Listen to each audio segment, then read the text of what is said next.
Nous sommes dans un territoire très large, 33 villes, et 33 villes complètement différentes, avec des personnalités différentes, avec des problématiques différentes, avec des couleurs politiques différentes.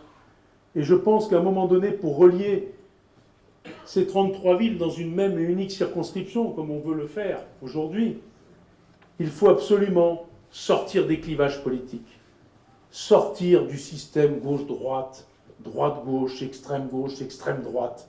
À un moment donné, on est tous heureux. J'étais chez vous il n'y a pas très longtemps à la foire. On était tous en train de parler. J'ai même plaisanté avec l'adjoint au maire de M. Tujag. On a rigolé. Je crois que c'est ça qui compte aujourd'hui. C'est d'essayer de se parler, d'essayer de se comprendre, de ne pas se regarder en chien de faïence, de ne pas avoir peur de venir à une réunion publique de l'un ou de l'autre, et d'être vraiment dans une démocratie. La démocratie, ce n'est pas un petit mot. La démocratie, c'est quelque chose, normalement, de très bien organisé. C'est un endroit où on vit bien une démocratie.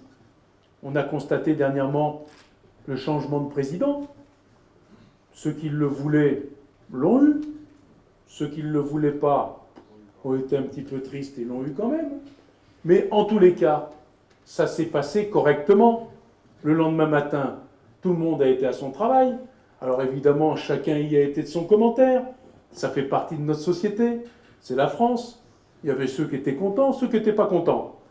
Mais la démocratie se fait bien. Donc je pense que dans une circonscription, à un moment donné, il faut arriver à s'écouter, il faut arriver à s'échanger des idées. Et ce qui m'a surpris dans mon parcours, j'avais jamais fait de politique.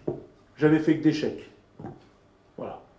Et je me suis retrouvé maire de ma commune. Ce qui m'a beaucoup étonné, c'est qu'il n'y avait aucune communication entre communes. Ça veut dire que la commune de Aise n'est pas appelée par la commune de Blozasque, et la commune de Blozasque n'est pas appelée par la commune de Beaulieu, et celle de Beaulieu par celle de Menton. On ne se donne pas de conseils.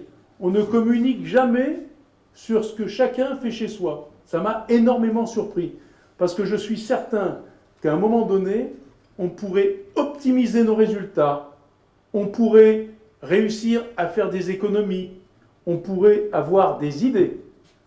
Un chef d'entreprise, quand il veut avoir des idées, qu'est-ce qu'il fait? Il voyage, il va regarder ce qui se passe ailleurs, il essaye d'apprendre, il va sur ce qu'on appelle des salons professionnels, il va à des colloques professionnels, il va à des entretiens entre patrons, et on échange en permanence, et on arrive à trouver des idées. Tiens, tu fais ça comme ça, c'est bien, et toi, comment tu le fais? Dans ce monde politique, c'est pour ça que je trouve très important de monter un espèce de service qui nous permettrait de comparer nos prix d'achat, qui nous permettrait de voir si on n'est pas dans le faux de temps en temps, si tel ou tel marché, on ne pourrait pas le faire de telle manière, ou le préparer d'une autre. Et je suis donc surpris par ce manque de communication entre les élus. Alors il est vrai que si demain j'arrivais à gagner cette élection, j'y vais pour ça, je pense que c'est la première chose que j'installerai. Une communication avec les 33 maires. Je pense qu'on a à s'enrichir. On a vraiment à s'enrichir, de discuter et d'apprendre.